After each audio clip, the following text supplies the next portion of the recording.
Hey everybody, I hope everybody is well today. I hope everybody is having a good morning, a good evening or good afternoon depending on where you are in the world. And today I've got an article for you from the bbc.com website about HealthLinc House in Lincolnshire. Autism and Disability Service has been put in special measures. So I thought I'd talk about this as an autistic woman, and I felt it was important to give this out to you and to bring it to your attention. So yeah, I want to talk about it and give my thoughts towards the end of the video, so let's get into it. A service for people with learning disabilities and autism has been placed in special measures after inspectors rated it inadequate. HealthLinc House in Welton, Lincolnshire did not have enough staff to deliver safe care, the Care Quality Commission report has said. This is due to poor staffing also led to people staying too long and being put at risk of being institutionalised. Elysium Healthcare, which runs the site, said improvements have since been made. After an unannounced inspection took place in April, after the CQC was alerted to issues around the quality and safety of care that was being provided at the site, it found a number of issues, including a shortage of permanent staff and a reliance on agency staff, some of which did not have appropriate training to deal with the people staying at the site. Inspectors said that the poor discharge management meant that some people had been spent years at the facility, which they should have been going to other services which would have better have helped their needs elsewhere. The longest length of stay for one person in the establishment was 9.5 years. Another 7 delayed discharges range from 6 years down to 3 years. This is due to a failure of leadership. Debbie Ivana from the CQC, who's the Deputy Chief Inspector for People with Learning Disabilities and an Autism Spectrum Condition, said, "It was unacceptable that poor discharge management meant some people spent years at the service when their needs may have been better served elsewhere. This was a failure of leadership. Leaders did not have an oversight of the service to identify problems or to articulate a vision for how it should be improved." Other areas of concern included staff lacked the skills, qualifications and knowledge to work with people who are in severe distress. The environment was not homely or conducive to good mental health care or mental well-being. A spokeswoman for Elysium Healthcare has said, "The safety and well-being of our residents is our highest priority. The results of this inspection are highly disappointing, but we immediately implemented a significant quality improvement plan. As it has now been over 3 months since this last inspection, the improvements we have made have been truly embedded." So what are my thoughts as an autistic adult and autistic woman? I feel that this organisation has failed many autistic people and people with a learning disability, and I recognise that some of it was due to staff shortages. That was unfortunate, but it is still not acceptable. I'm happy, however, though, that the CQC did a surprise inspection and noted down all the areas of concern that they needed and that they voiced in this report.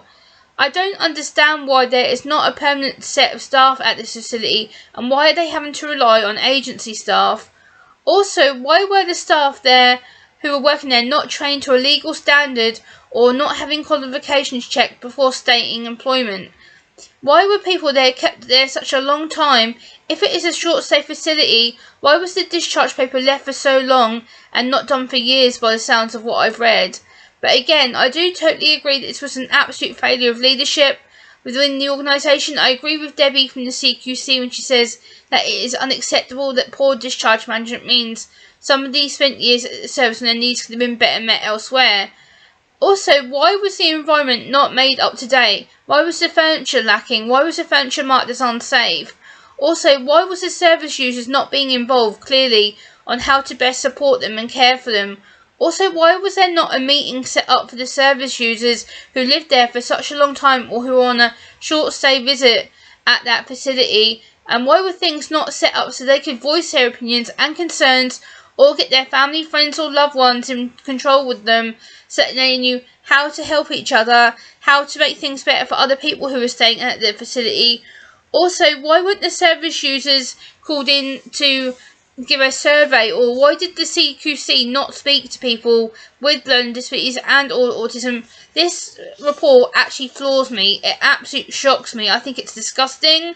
I think it's lacking the basic needs to look after anybody. I think this place needs a whole reboot and shut down and goes through the whole top to bottom of what they need to change, because already I can see a failure in communication, I can see safety being an issue, I can see people with autism and disabilities being failed, I can see them having things like not eating, I can see them being isolated away from people. This is sad. This does not need to happen. This was down to due negligence by staff management and the fact that they were employing people who were not trained. Why would you, as a organisation who are caring for vulnerable, distressed people, why would you hire people that do not know what they're doing, what they're saying? Why would you even consider putting these people through more distress than what they're already going through on a day-to-day basis? And what I don't get about it is the fact that they've just said, oh, we've made total changes since this assessment. Yes, but also, how many changes have they made? Have they made safeguarding changes?